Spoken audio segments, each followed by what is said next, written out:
Tensions are high in America. Former New York City Mayor Rudy Giuliani, he's under fire for calling out the Black Lives Matter movement. Take a look. When you say Black Lives Matter, that's inherently racist. Well, I think they are. Black Lives Matter, white lives matter, Asian lives matter, Hispanic lives matter. That's anti-American and it's racist. Now, President Obama, he is taking a completely different stance on the Black Lives Matter movement.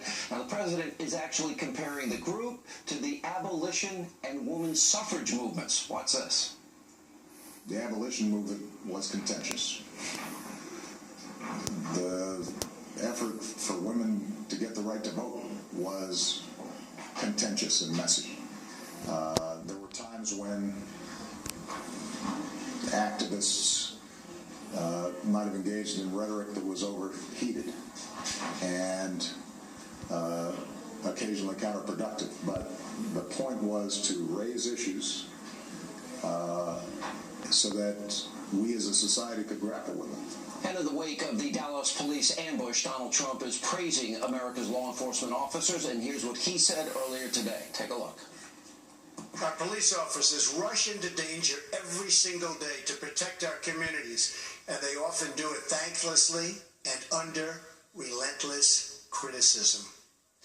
They serve thousands of lives every year, perform countless public services every day, and yet their names will likely never appear in a single headline or media report. But I want our nation's police to know that we thank you from the bottom of our heart. Joining us now, the co-author of Rediscovering God in America, Reflections on the Role of Faith in Our Nation's History and Future. He's a former Speaker of the House, Fox News contributor Newt Gingrich. So we have this terrible shooting where these cops are killed and others are injured in Dallas. We have over the weekend shots fired at San Antonio Police Headquarters. We have shots fired at Chicago Police this weekend. Then earlier today we have in Michigan 2 court officers are killed. And the president is praising a group and invited them to the White House that actually said pigs in a blanket, fry them like bacon. What do we want? Dead cops. When do we want them now? And they also are advisors, and Hillary Clinton has met with them and wants their endorsement.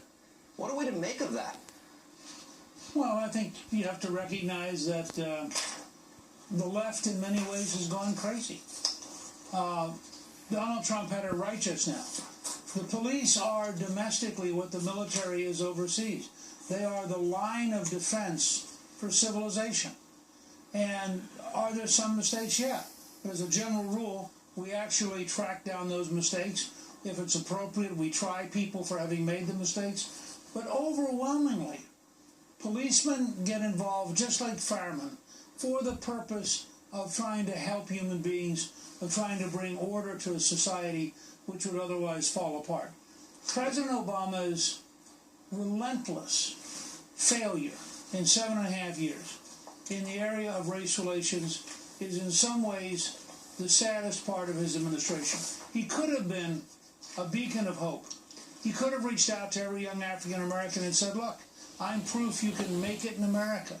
He could have been a person who brought us together, and instead, as he did once again today, he is endlessly on the left wing. He is endlessly divisive. He has made race relations in America worse, and it is truly sad. You know, I want to put up on the screen, of course, I couldn't understand during the debate when the question was asked Hillary and Bernie Sanders, you know, Black Lives Matter or All Lives Matter. Look at these numbers. Since Obama's been president, in Chicago, his hometown, his home city, at least 3,459 people have been murdered. Thousands more shot and injured. He has only mentioned Chicago and the murder rate there 9 times during his presidency, about once a year. And meanwhile, if it's Ferguson, if it's Freddie Gray in Baltimore, if it's Trayvon Martin, that could have been me 35 years ago, that could have been my son, or if it's the Cambridge police, if it's a high-profile race case, he talks about it. Here you have an epidemic, mostly black-on-black crime in the city of Chicago, 3,459, but he only weighs in on these divisive, high-profile cases. What does that say about him? Well, he's an irresponsible politician. As you know, in a number of the cases he weighs in on, he's factually wrong. He doesn't know what he's talking about. He immediately adopts the symbols. and it is the worst possible thing for a president of the United States to do. I mean, if he were a white president, automatically saying about a white victim, that could have been me or that could have been my son, all of the news media would be shocked at the implicit racism of that comment.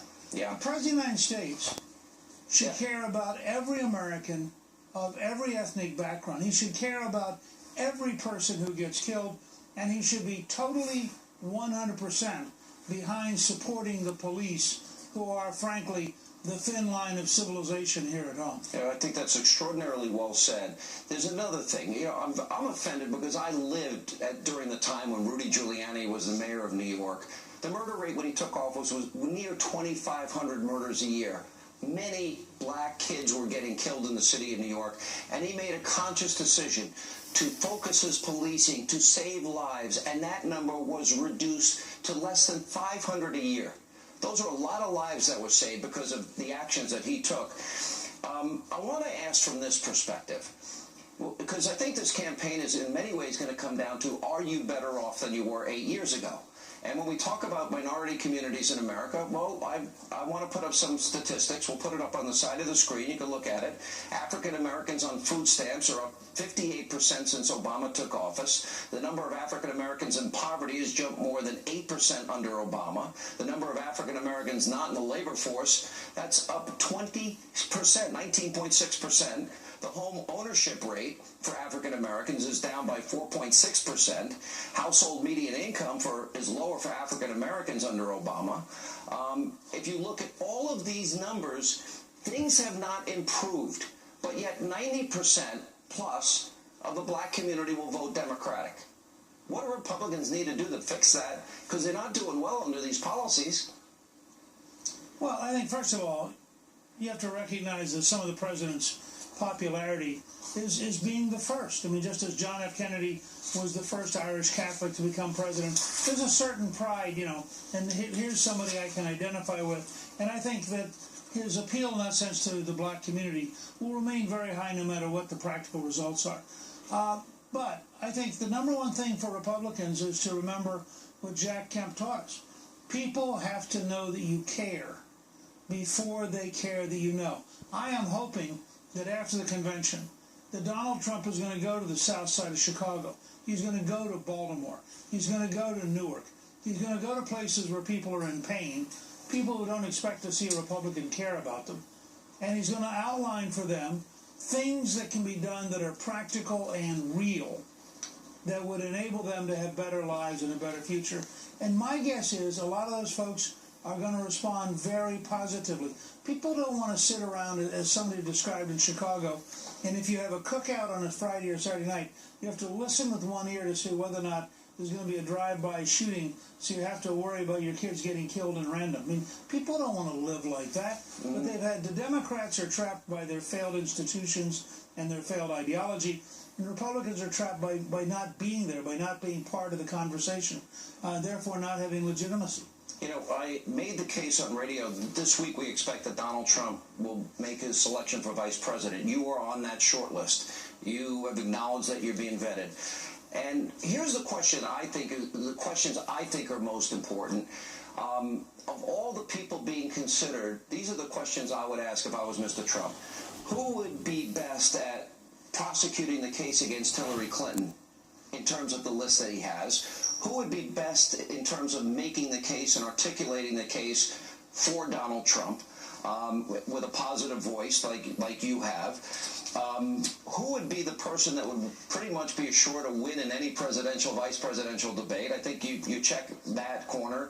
Who's balanced the budget and given us a surplus? Who has the ability to work with Congress? I check all the boxes, and you're right there at the top, and I think you'd be the right choice. What is your response to that? And I don't say it as a friend. I'm speaking objectively here. I think you would prosecute the case against Hillary better than anybody, strategize and help them win, and help him govern, which with a hostile speaker and majority leader would be difficult. Your response? Well, look, it's all very, very flattering. I think that's a pretty good set of criteria. But what it really comes down to in the end, and one of the reasons